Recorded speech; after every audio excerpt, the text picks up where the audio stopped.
बीड तालुक्यातील अंजनवती येथे काल वादळी वाऱ्यासह पाऊस जोरदार झाला आणि पंजाब स्वामीनाथ येडे आणि पंढरीनाथ स्वामीनाथ येडे ह्या दोन भावांचा अक्षरशः या ठिकाणी 5 खोल्या पत्रे पूर्णपणे उडून गेले. संसार उद्ध्वस्त झालेला आहे. घरातील खत बियाणे, धान्य, तूर, ज्वारी, खाद्यपदार्थ, भांडी कुंडी, लॅपटॉप आणि सर्व जीवन आवश्यक वस्तूची अक्षरशः बेचिराख झालेली आहे. या ठिकाणी तलाठी साहेब आले, मंडळ अधिकारी सर्व येतात, पंचनामे होतात, परंतु गेल्या 5 वर्षापासून मला तरी आठवत नाही की बीड तालुक्यामध्ये आणि अंजनवतीमध्ये कुणाला चेक येऊन किंवा मदत प्रत्यक्षात मिळाली. तर सरकारने पंचनाम्याची औपचारिकता न करता प्रशासनाने थेट शेतकऱ्याला मदत मिळावी आणि जवळपास 10 लाख रुपयाचं या बांधवाचं नुकसान झालेलं आहे. पूर्णपणे उदरनिर्वाह शेतीवर अवलंबून आहे. शेतकरी वाचवायचा असेल तर सरकारने मदत तातडीने देणं गरजेचं आहे.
रात्रीपासून उपाशी, आता घटना झाल्यापासून खाल्लं नाही, ऊन चक्कर, लय मोठं नुकसान झाले साहेब.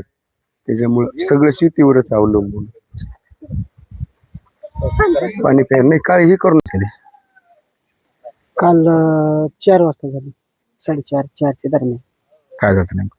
वारं वादळ असं सुटलं, आमाप करू. ज्यावेळेस आम्ही कोट्यात होतो त्यावेळेस घराकडे पळायच्या टायमाला जेव्हा वारं सुटलं, डायरेक्ट पत्र उचलूच आपटायला लागलं. 2 वेळेस आपटले की 3ऱ्या वेळेस डायरेक्ट भिताडच खाली. अजून काय काय नुकसान झालं? नुकसान खत 60-70 गोण्या एकाच्या घरात, 2 भावाच्या. पुन्हा तुरी येतात 20 क्विंटल, ज्वारी, गहू, खायचं जेवढं धान्य लागणार तेवढं आता सध्या पाण्यात. कुणी जखमीवर काय झालंय का? पुतणी आमची जखमी झाली, दवाखान्यात 2-3 टाके पडले. प्रशासनाचं कोण आलंय? आले पंचनामा करते ते तलाठी साहेब. तुम्ही 2 मिनिटं मग सगळे म्हणलेले नाही करून गेला तर तशी मदत घेतली पाहिजे, असं तुम्ही एकदा म्हणलं पाहिजे. असं पंचनामा काय? पंचनामा करून जाते तशी मदत बी लवकर दिली पाहिजे, नाही तर नुसतं बघून वेळ लावू नाही, आमचा वेळ वाया घालू नाही. ठीक. आता मग सध्या राहायची पंचायत, आता राहा कुठं जागा नाही. जागा आहे की हे पडलेले आता पत्र तात्काळ जेवढं होता होईल तेवढं. आता पेरणी करायची का निवारा करायचा का काय, म्हणजे तिकडे लेकर दवाखान्यात सगळं आजच कट कर. काल 4-4:30 वाजता मोठा पाऊस वारं आल्यामुळे आमच्या घराचं नुकसान झालेली. सगळे पत्रे, भिंती, 5 रूमची पूर्ण नुकसान झाली. भिंती पडल्यात, घरातल्या सगळ्या संसारात उद्ध्वस्त झालाय. मोबाईल, लॅपटॉप मुलीला लागले भरपूर. मुलीचे डॉक्युमेंट, मोबाईल, लॅपटॉप सगळं खराब झाले. टीव्ही, दिवाण, पलंग सगळं फुटले. घरात सगळ्या पाणी झाल्यामुळे अन्नधान्य सगळं खराब झालंय. खताची नुकसान झाली, पेरणीसाठी खत बी भरलेलं. एकंदरीत किती नुकसान झाले? पूर्ण 5 लाखाच्या आसपास आमचे नुकसान झालेले. 2 भावाचं मिळून 10 लाखापर्यंत आमचे नुकसान झाले सगळे. काय मागणी तुमची सरकारकडे? लवकरात लवकर आम्हाला काहीतरी मदत द्यावी. काय नाव तुमचं? सुलभा पंजाब येडे. मुलीला बीड तालुक्यातील अंजनवती येथील पाटील वस्तीवरील येडे बंधू काल संध्याकाळी 4च्या सुमारास जो वादळी वाऱ्याचा पाऊस आला, याच्यामध्ये त्यांच्या घरावरचे पत्रे उडाले, भिंती उडाल्या, संसारोपयोगी साहित्य सगळं भिजून गेलेलं आहे. एवढंच नव्हे तर जे खत पेरणीसाठी त्यांनी आणलं होतं तेही खत या ठिकाणी भिजून गेलेलं आहे. संसार एकत्रित उद्ध्वस्त झाला आहे.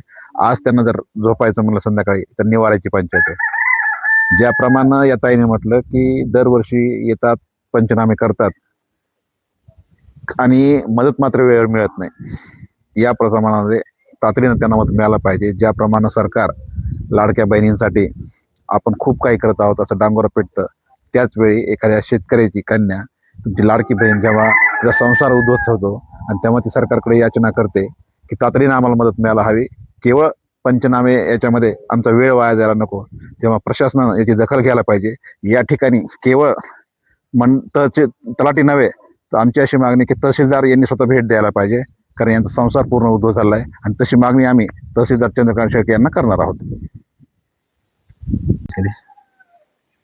काल 4 वाजता झाली, 4:30 दरम्यान. काय जातं नेमकं? वारं वादळ असं सुटलं, आमाप करून. ज्यावेळेस आम्ही कोट्यात होतो त्यावेळेस घराकडे पळायच्या टायमाला जेव्हा वारं सुटलं, डायरेक्ट पत्र उचलूच आपटायला लागलं. 2 वेळेस आपटले की 3ऱ्या वेळेस डायरेक्ट भिताडच खाली. अजून काय काय नुकसान झालं? नुकसान खते 60-70 गोण्या एकाच्या घरात, दोघं भावाच्या. पुन्हा तुरी येतात 20 क्विंटल, ज्वारी, गहू, खायचं जेवढं धान्य लागणार तेवढं आता सध्या पाण्यात आहे. कोणी जखमीवर काय झालंय का? कोणी पुतणी आमची जखमी झाली, दवाखान्यात नेलं तिला? दवाखान्यात 2-3 टाके पडलेले. प्रशासनाचं कोण आलंय?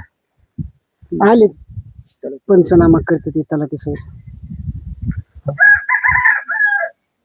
तुम्ही 2 मिनिटं मग सगळे म्हणलेले नाही नाही पंचनामा करून गेला तर तशी मदत बी घेतली पाहिजे. असं तुम्ही एकदा म्हणलं पाहिजे. असं पंचनामा काय? पंचनामा करून जाते तशी मदत बी लवकर दिली पाहिजे, नाही तर नुसतं बघून वेळ लावू नाही, आमचा वेळ वाया घालू नाही. ठीक.